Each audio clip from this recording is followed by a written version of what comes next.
Hey there, this is Dora from Write with Magic, and I'm here today to talk to you about an issue that affects all authors, whether you're going through a publishing house or whether you're self publishing, and that is the feeling of overwhelm.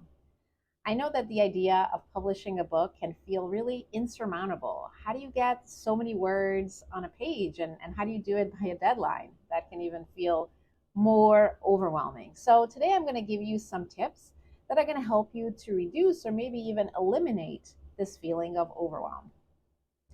So, the first thing that I want to talk to you about is making writing a priority. And what I mean by that is making writing a priority versus already thinking about all of the marketing, all of the editing, and the reviews, and all of that other stuff. While you're in the process of creating your book, your writing needs to be a priority. And the reason is that there's so many other people who can help you with all of the other parts of actually getting your book published. So, as an author, while you're in the process of writing your book, the writing needs to be a priority in your mind. So really put aside all of the other worries that you have about getting the book out there and getting an ISBN number and all of that stuff. Just put that aside and really make the writing a priority so that you finish your manuscript and then you can work with it. The second tip that I want to give you is to assemble a team. So while you are writing your manuscript and making writing a priority, you can start thinking about assembling a team. You don't need to worry about any of the details of how you're going to get the book out there and the marketing, but start talking to some people, start networking so that your team is ready for you when your manuscript is actually finished.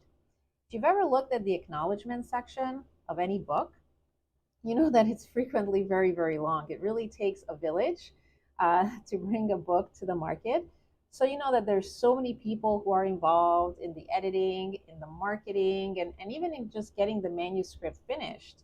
Because there are many friends who will read it over, many people who give advice, people who help you with the research. So start assembling your team, start talking to people, and that's probably also going to help you with getting momentum for your writing because it's going to make it more real. So get perspectives from other people about how you're actually going to market the book. And so that way you feel more motivated to write. It makes it more real and you really feel supported in bringing this book to market. It's not just going to be you.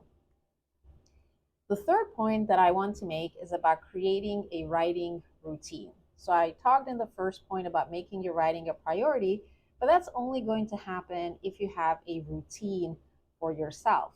And what I mean by that is certain hours every day or every week that are dedicated just to writing. And I know that can seem scary to commit a certain amount of time because what if this comes up or that comes up?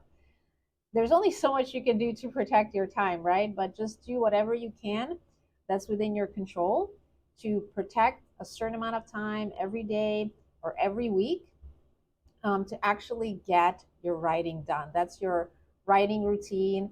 And I know that maybe on some days things will come up and you won't be able to follow through, but go back to that writing routine as soon as you can.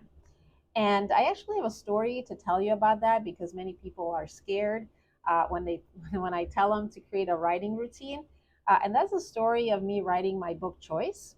So when I first had the idea for this book, it seemed kind of intimidating actually. And so when I began writing it, I only dedicated about 15 minutes a day to it. So I set a timer for 15 minutes every morning and I wrote for 15 minutes. And then as the book started to take shape, I started to increase that time. So it became half an hour and then eventually it became an hour every morning. And then as I got close to finishing it, it was 2 or maybe even 3 hours because I had some people out there, some editors who were, going to read it. So I had to meet a certain deadline. And so I was writing 2 or even 3 hours a day, close to it, but I only started with 15. So my writing routine evolved over time as I was writing the manuscript. Also, when I was on vacation, I didn't have a writing routine. I did write down some ideas, but I was just there to enjoy my vacation. I didn't dedicate a certain amount of time to writing. So your writing routine does evolve, but it's very important to decide in advance when you're going to write. So to have something in place because that's going to give you peace of mind to know that you have a certain amount of time blocked out for writing. So I know that this is all well and good, but how are you actually going to follow through? So I created a cool tool that many authors have already found useful, and that's a daily writing checklist. A daily writing checklist is going to help you to get into the mindset of writing every day, which I find kind of challenging, especially at the beginning of writing anything. So it's going to help you to get into the mindset of writing every day. It's going to help you to make the most out of the writing time that you have, and it's also going to help you to keep the momentum on the long run. So as I said, many authors have already found this checklist very useful, and you can download it at writewithmagic.com/checklist. And you can make it your own. You can edit it. You can tweak it. It's yours. I think that is going to be a great companion to create your writing routine and even for assembling a team and getting that manuscript completed. So again, download it at writewithmagic.com/checklist. And I look forward to hearing about your writing success stories.